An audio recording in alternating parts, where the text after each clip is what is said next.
Bonjour, voilà, je m'appelle Joël Fourré, je suis artiste peintre, professionnel maintenant.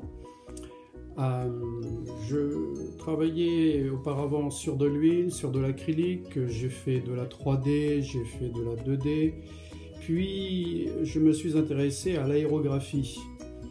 J'ai remarqué sur le net qu'on a beaucoup de vidéos, aussi bien américaines, allemandes, anglaises, mais beaucoup moins de vidéos françaises. Donc je me suis dit, ben écoute, moi, pourquoi est-ce que j'essaierais pas de montrer un petit peu ce que c'est que l'aérographie? Donc voilà, je vais essayer de vous montrer quelques petites choses et puis on verra bien.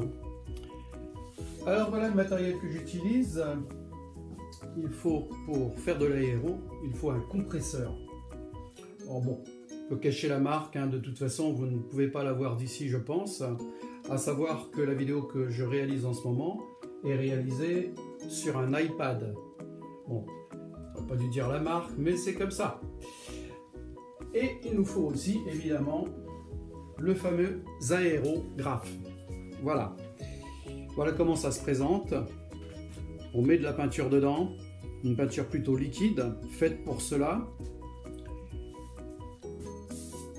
Et on appuie dessus. C'est tout simple. C'est pas compliqué. Il faut juste avoir un peu de doigté. On appuie doucement et on tire doucement. Alors je vous remonte le geste. J'appuie. Là on entend. L'air sort. Pour autant, la peinture ne va pas sortir. Pour que la peinture sorte, il va me falloir tirer dessus en même temps. Si je tire beaucoup trop fort, c'est la catastrophe. Si je tire tout doucement, cela va me permettre de travailler en finesse. Voilà, je vois que je suis un peu coupé, mais c'est pas grave. L'intérêt, c'était plutôt l'aéro plutôt que moi. Alors voilà, je ne vais pas être très original au départ, je vais juste vous montrer le fonctionnement. Les traits, les petits ronds, tout ce que l'on peut faire avec un aéro. Et au fur et à mesure, je vais pouvoir vous montrer de plus en plus de choses et le travail que moi, personnellement, je... Ah voilà, comme je vous le disais tout à l'heure, il ne faut pas appuyer trop fort. Voilà ce que ça donne, c'est pas très joli. Je vous montre de plus près. L'intérêt, c'est de pouvoir faire des petits traits. Alors, sur cette feuille, il y a déjà un dessin qui auparavant a été préparé juste pour... je ne sais plus vraiment, à vrai dire. Enfin, toujours est-il que je vais vous montrer comment cela fonctionne, même avec ce dessin. Donc là, comme vous pouvez le voir, il y a des traits. Ce que je vais essayer de faire, moi, c'est de suivre ces traits. Pour les suivre, je ne vais pas y aller trop fort, parce que voilà ce que ça pourrait donner. Plus je m'en vais appuyer, plus mes traits vont être grossiers. C'est très bien pour faire des fonds. Et on peut faire des fonds comme ça, par exemple. On s'éloigne. C'est très joli. On arrive à faire des choses très jolies. Ce que je vais essayer de faire, c'est juste des traits. Suivre le dessin.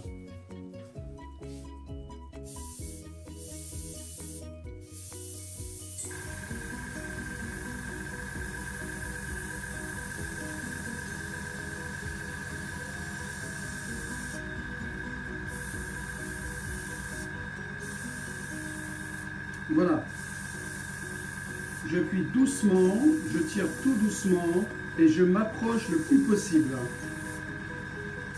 Cela va me permettre de faire des traits très fins. Puis évidemment, je vais répéter ce trait.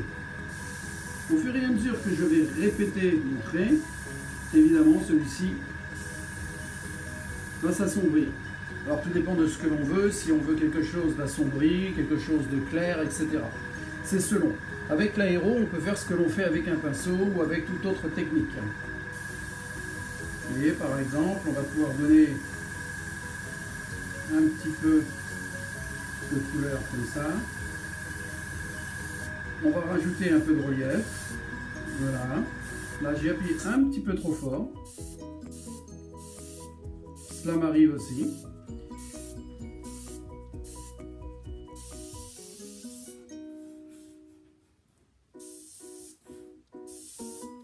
Voilà. Voilà le résultat. On peut faire rond, on peut écrire, mon prénom c'est Joël, comme vous pouvez le voir, avec un peu de technique, avec un peu de dextérité, de patience, il faut beaucoup de patience, on finit par y arriver. Cela crée des effets très intéressants. À savoir qu'avec l'aéro, on peut bien entendu utiliser toutes les autres techniques. Si vous connaissez, si vous avez l'habitude de travailler avec l'acrylique, si vous avez l'habitude de faire de l'aquarelle, de faire tout un tas d'autres techniques, on peut utiliser l'aéro avec ces techniques.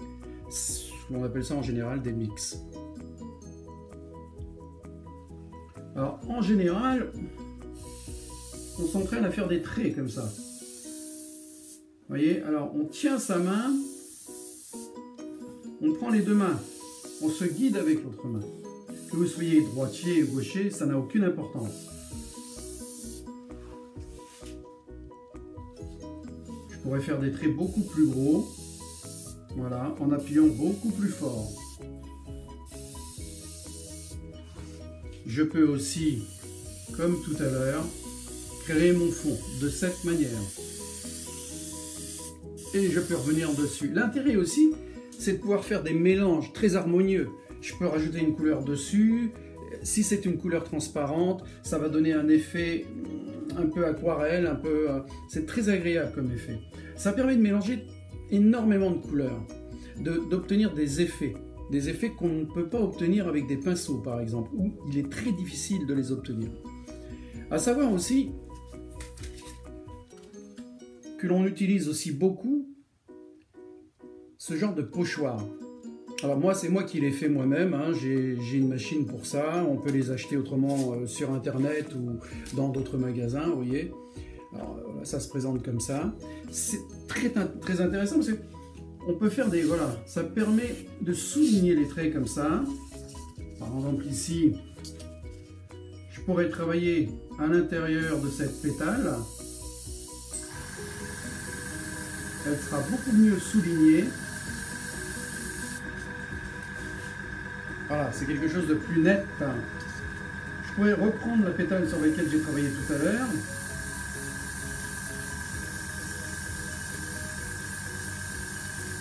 Voilà. Je peux me rapprocher, bien entendu, pour donner encore plus de netteté à ma pétale.